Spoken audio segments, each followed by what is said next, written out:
जय हिंद दोस्तों, मैं मनीष कुमार आप सभी को आपके अपने YouTube चैनल समर्पण विद्यापीठ में तहे दिल से स्वागत करता हूं। जी हां दोस्तों, सर्वप्रथम आप सभी को गुरु पूर्णिमा की हार्दिक शुभकामनाएं। और मैं उम्मीद करता हूं आप लोग पिछले क्लास अवश्य देखे होंगे, फिर भी आप लोग नहीं देखे होंगे तो इसको आप लोग प्ले लिस्ट बना हुआ है एक सेपरेट, वहाँ पर जाकर आप लोग देख सकते हैं। दोस्तों, आप लोग को लग रहा होगा कि क्या बात है, इस चैनल पर केवल विलोम शब्द, मुहावरा, परिवाची शब्द ही इस पर पब्लिश किया जा रहा है। किस यूनिवर्सिटी का जो सिलेबस है उस पर कोई ध्यान नहीं दिया जा रहा है। जैसे कि जीएस हो गया, जीएस जो है कि पार्ट 3 में ही पढ़ना है। और जो दोस्तों मैं बात बता दूं, हिंदी कंपोजिशन तो पार्ट 2 में ही पढ़ना है। पार्ट 1 का सिलेबस अभी न्यू वाला जो चेंज हुआ है उसको मैं अभी तक नहीं देखा हूँ, मतलब देखा नहीं हूँ और कि उसमें क्या मॉडिफिकेशन किया गया है, और उसके अनुसार एक सेपरेट वीडियो बनाया जाएगा अगले किसी कलम डे में, मतलब अगले वीक उसका एक पब्लिश कर दिया जाएगा दोस्तों। और ये जो हिंदी मुहावरा जो हो गए, लोकगीतियाँ ये सब हो गई सदाबहार श्रृंखला के अंतर्गत, ये सब सामान्य हिंदी के अंतर्गत पढ़ाया जा रहा है। जिससे कि कुछ ऐसे भी छात्र हैं जो कि बिहार बोर्ड से जुड़े हुए हैं, यानी पाठ कर सकते हैं उनको कि वे इंटर की तैयारी करते, इंटरमीडिएट या मैट्रिक का, तो उनको मद्देनज़र रखते हुए ये सब कंटेंट बनाया जा रहा है ताकि उनको भी ये सहायक हो। देखिए, बिहार का चैनल है और एजुकेशन एक ऐसा चीज़ है, उसमें ऐसा मतलब है कि इस सभी को लगभग यूज होता ही है। अब ये बात अलग है कि हाँ, सबका स्टैंडर्ड अलग होता है, लेकिन हम लोग यदि इसको जानते हैं, समझते हैं, तो आने वाले हम लोग का हिंदी से संदर्भ में, हिंदी से जुड़े किसी भी प्रकार का परीक्षा हम लोग दे रहे हैं तो वहाँ पर कभी ना कभी ये काम ही आएगा दोस्तों। फिर भी आप लोग को लगे कि हाँ हमको ज़रूरी नहीं है तो आप लोग देख लें, ऐसे एक बार देख ले तो 5 मिनट का 10 मिनट का समय देने में आप लोग को क्या जा रहा है दोस्तों। मैं उम्मीद करता हूँ। चलिए दोस्तों, सर्वप्रथम आज जान ले कि हम लोग कौन सा पाठ पढ़ रहे हैं। आज 11वां पाठ हम लोग पढ़ रहे हैं। पाठ जो बोला जाए इसका अध्याय समझिए, 11वां अध्याय है, वे हम लोग पढ़ रहे हैं। इधर कर्म संख्या, इधर मुहावरा, इधर अर्थ मैंने लिख दिया हूँ, और सदाबहार श्रृंखला के अंतर्गत ही हम लोग पढ़ते हैं। और दोस्तों, पहला मुहावरा है आज का, खेत रहना या आना। खेत रहना या आना का अर्थ क्या होगा दोस्तों? शहीद होना या वीरगति पाना। खेत आना या रहना, खेत रहना या आना, बात बराबर है। दही पर चिवड़ा, चिवड़ा पर दही, बात बराबर। समझे? हम लोग बिहारी अंदाज में पढ़े, बिल्कुल इसमें कोई घबराने की बात नहीं है, समझे? तो खेत रहना या खेत आना का क्या होगा जी? शहीद होना, वीरगति पाना।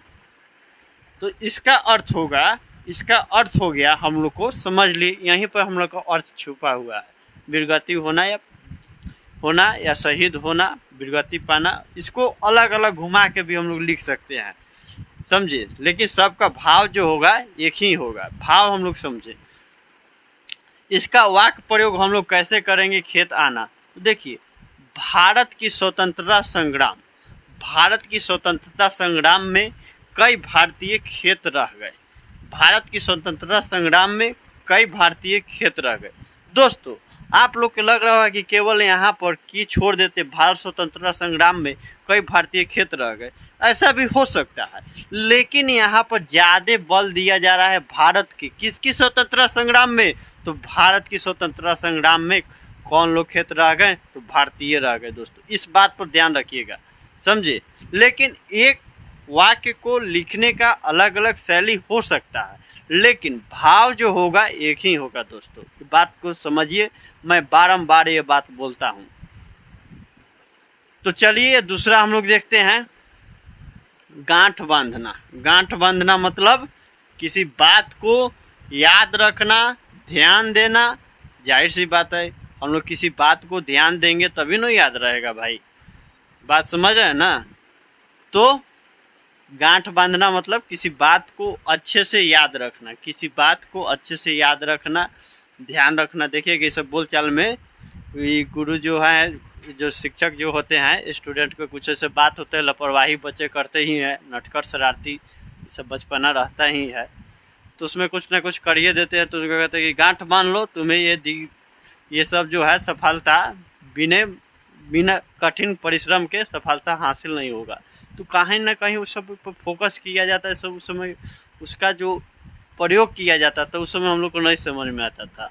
ये मेरे को ही नहीं समझ में आता था ये सब गांठ बांध देना क्या मतलब, गांठ बांध लो तुम्हें बहुत दिक्कत होगा, क्या मतलब गांठ क्या बांधे।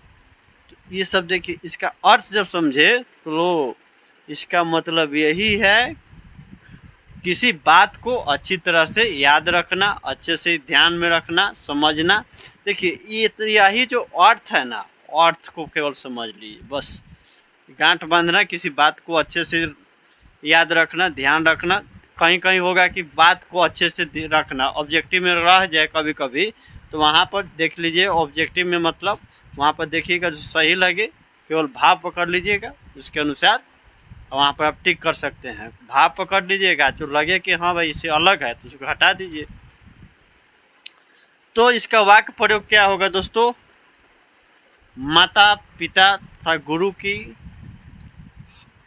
की हमेशा बात को गांठ बांधना चाहिए, क्योंकि गुरु और माता पिता का हमारे और आपके जीवन में बहुत ही योगदान रहता है दोस्तों। ये बात आप लोग समझ सकते हैं, क्योंकि ये लोग जो होते हैं सदा ही हम लोग के शुभचिंतक ही होते हैं। दूसरा कोई होगा तो हम लोग से लगाव करेंगे या प्रेम करेंगे तो स्वार्थीपन के नज़र से, लेकिन इनका जो लगाव होता है केवल अपने विद्यार्थी के लिए, मतलब अपने एक विद्यार्थी के उन्नति के लिए ही इन लोग काम करते हैं। काम क्या करते हैं, उपदेश देते हैं या सलाह देते हैं। तो इसका देखिए गांठ बांधना का वाक्य प्रयोग हम लोग कैसे कर सकते हैं, माता पिता तथा गुरु की बात को सदा गांठ बांधना चाहिए। बात सत्य है जी दोस्तों। और इसका एक अलग से भी लिख सकते हैं कि गांठ बांध लो, तुम्हें ये परिश्रम करना होगा तभी ये सफलता हासिल होगा। किसी भी सफलता हासिल करने के लिए कड़ी से कड़ी मेहनत करना परम आवश्यक है दोस्तों। ये बात आप लोग जानते हैं, तो इसको अलग अलग ही लिख सकते हैं। अब रही बात तीसरा, 3 नंबर है खटाई में पड़ना। खटाई में पड़ना का क्या अर्थ होगा दोस्तों, झमेले में पड़ना, रुक जाना। खटाई में पड़ना, झमेले में पड़ जाना। वो खटाई पड़ होता है वो अलग होता है, ये खटाई पड़ना, समझे। तो खटाई में पड़ना क्या होगा, झमेले में पड़ना, रुक जाना। इसका अर्थ समझ लिए दोस्तों। अब इसका वाक्य प्रयोग जब करना हो तो आप लोग इसको थोड़ा सा अपने स्तर से भी सोच कर देखिए कि इसको कैसे वाक्य में हम लोग ला सकते हैं। देखिए जब तक मुहावरा आप लोग को याद नहीं होगा, जब तक कि आप लोग उससे अपने अनुसार उसका अध्याय का प्रैक्टिस नहीं करते, यानी कि क्या मतलब उसको प्रयास नहीं करते हैं बारंबार। एक वाक्य को आप लोग 10 तरह से लिख सकते हैं।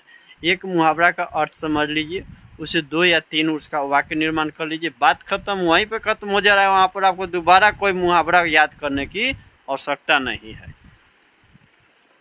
तो इसका देखिए, ये भाई देखिएगा, ये बहुत आजकल ट्रेंडिंग में हाईलाइटेड है। शिक्षक बहाली की प्रक्रिया बदलने से लाखों अभ्यर्थी का नौकरी खटाई में पड़ गया।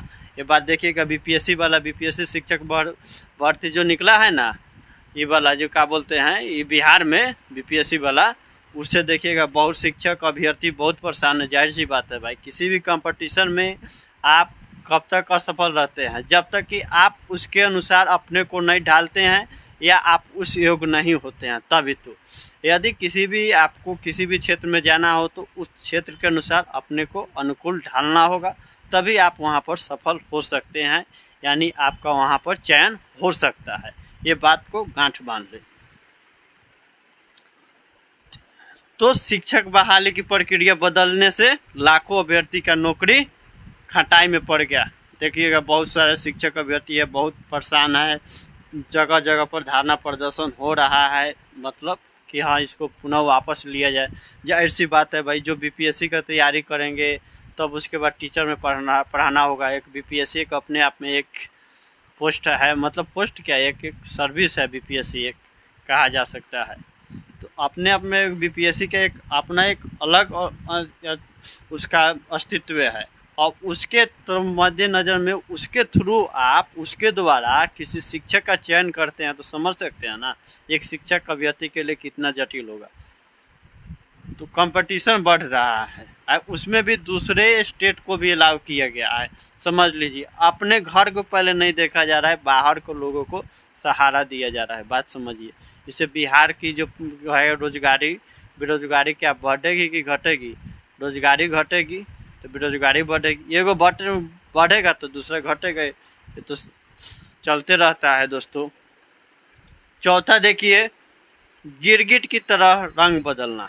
गिरगिट की तरह रंग बदलना क्या होगा? एक रंग ढंग पर नहीं रहना। लोग कहते हैं ना कि बार बार उसके यहाँ कहा जाते हो जी, वो तो बार बार गिरगिट की तरह रंगे बदल देता है, उसे नहीं बोल चाल करना का है, तो वो तो गिरगिट की तरह रंग बदल देता है। देखिए, बोल चाल में इसे प्रयोग होता है मुहावरा, क्योंकि एक मतलब हमारे बोलने का अथवा आपको लेखन शैली को मतलब उत्कृष्ट अलंकृत करने के संदर्भ में इसका प्रयोग किया जाता है। दोस्तों ये बात समझिएगा।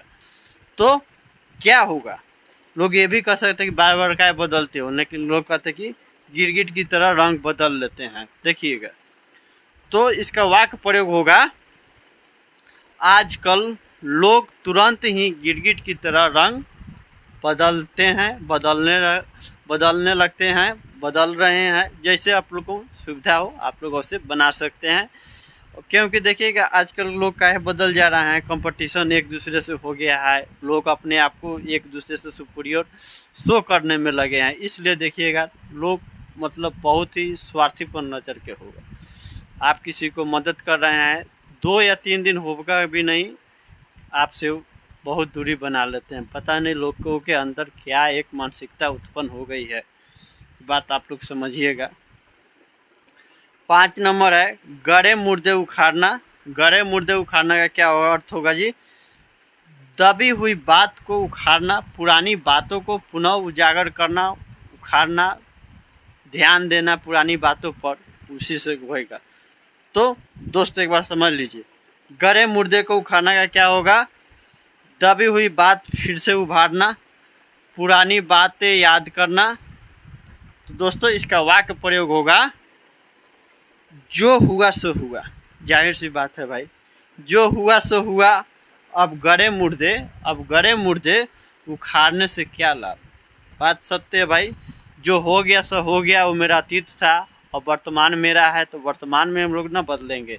देखिएगा किसी दो दोस्त रहते हैं तो उनमें किसी बात को लेकर अनबन हो जाती है, फिर किसी बात को लेकर किसी भाई आदमी है, इंसान है, उनके अंदर भी तो भावना है ना, भावना है, तो उनको लगता है कि नहीं आपस में बैठ रखना अच्छी बात नहीं है, तो मित्रता हो जाती है। फिर बात बात में उनको याद आता है कि हाँ वो तुमने मेरे साथ ये किया था, तो लोग कहते हैं उसी समय कि नहीं छोड़ो, गड़ी मुर्दा उखाड़ने से क्या लाभ, जो हुआ सो हुआ।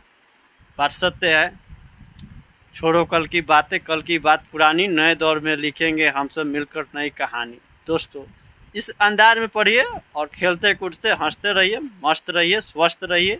एक बार इसका स्क्रीनशॉट ले लीजिए दोस्तों।